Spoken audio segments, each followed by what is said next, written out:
before the revolution, 3.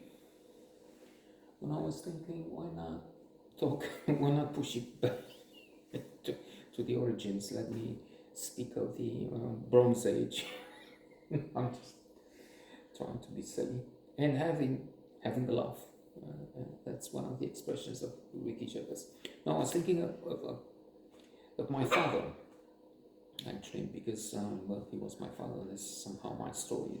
By the way, let me remind you of previous episodes what we're talking about here. Revolution, not from a historian point of view, we're not, but from a participant, because the big thing we did, we want to share with you here.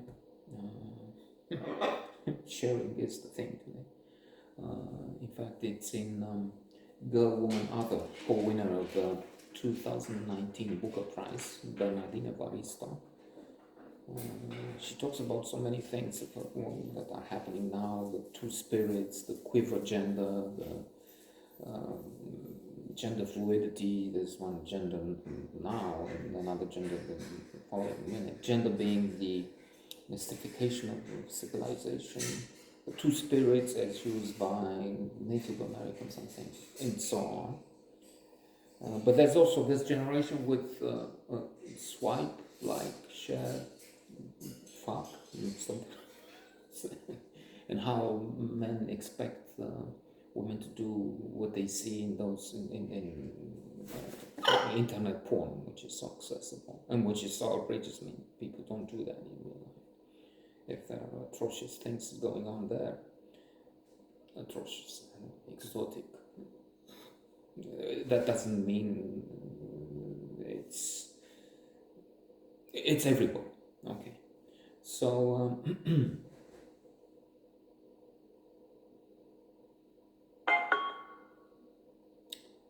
in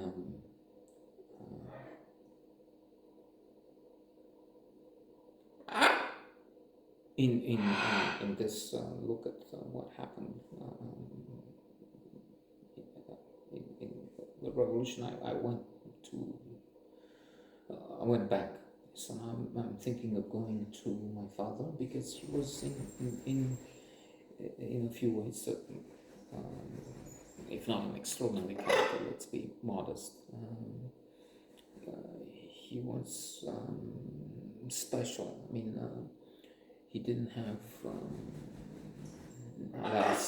the training, the education to go far, and then you couldn't go far unless you knew something. And then we had this thing in the family somehow. His sister, Lilia, would marry a fellow who was sort of a second-tier guy, or nomenclatura, the Communist Party leader of the subway, the metro. And with that, an important function somehow. I think I remember some of those things are just a combination of memory, which suffers loss, of course, passing of time, and then the things we attribute to the period. First of all, we think we understand.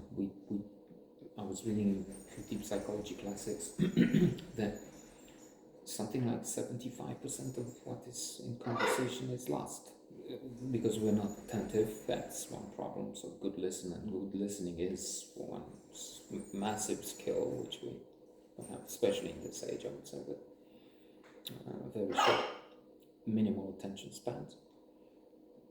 Then it's a question of not understanding and so on. So at the moment when it happens, you hear this, and you think, oh, this is what I'm hearing.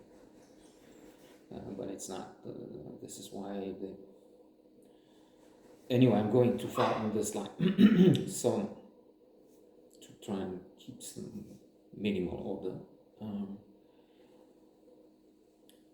I think I remember you telling us about some events, some things from behind the scenes, and those huge party congresses. Salah Palaflu, a big palace hall with 3,000 people or more in the audience, and talks just going on and on and on, and discussion, so hours.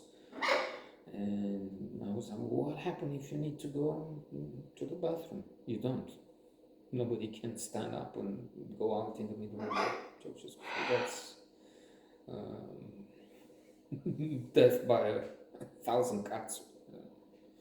So you do it in your pants. That's so anyway, that's follow.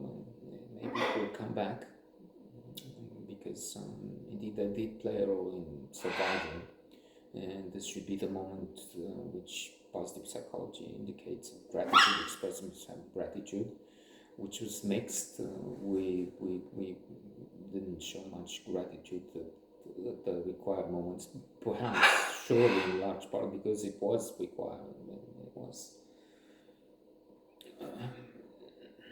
in a way, in many ways, embarrassing because the gifts were sometimes not perfect. But you shouldn't look a given horse in the mouth. They say here in a proverb. The proverb sounds stupid. You should look a given horse in the mouth. If that's from a movie, or if with a champagne glass you expect me to have a snake bite me, or in a venomous one of that, I don't pretty much appreciate your champagne glass, which was awful.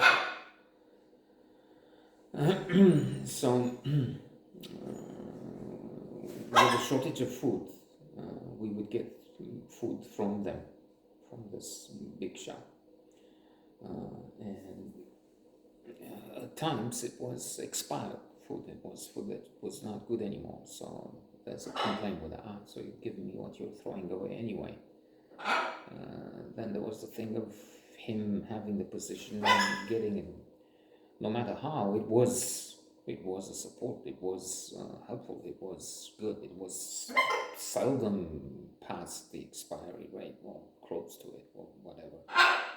And it was so important in a medium where you had to go and queue for bread, milk, and some things you would get through this chain. So there was that.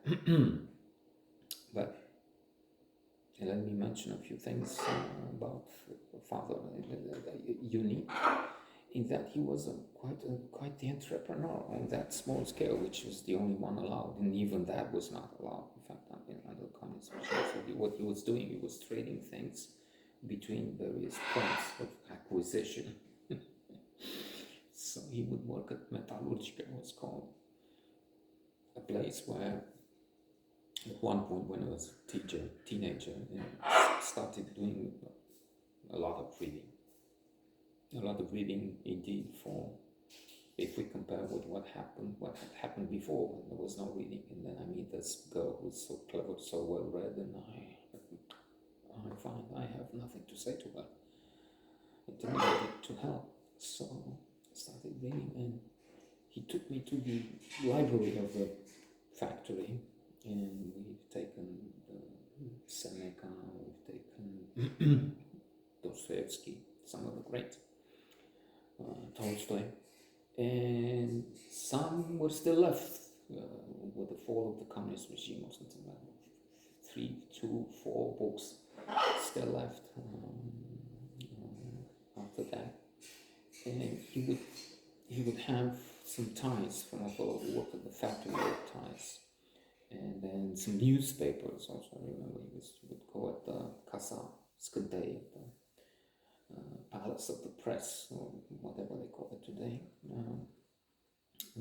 And again, he would go with some Flacker, some magazines from the Age to the fellow and leave some with the fellow with the ties. He would give some ties, and then he would move these small things, quite newspapers around. Some of them in short supply, everything was in short supply. And he would do this barter trade, and then he would bring some home, and it would be a small thing. And maybe it's small because of the circumstances. There was no other way, but still he was pushing it. He was always on the run. He was always moving. He was always thinking of something. He was always using his energy. It's so much so that when he became terminally ill at a young age. When he was, I think, 45, he started really decaying. The state was bad, cirrhosis, and he was a teetotaler. In fact, that was also stupid, because when you say cirrhosis, you had to add, well, and he's not drinking. Cirrhosis was a disease of drugs here, at least in most cases, I guess, not in his. So what he had was almost a liter of milk a day or something. He used to drink a lot of milk, which is not so good. In fact, dairy products have their own issues. I think it's, well, especially with people who don't have that tolerance. But I said, well, this is because he had been so active, and brought this to himself. Let's continue tomorrow.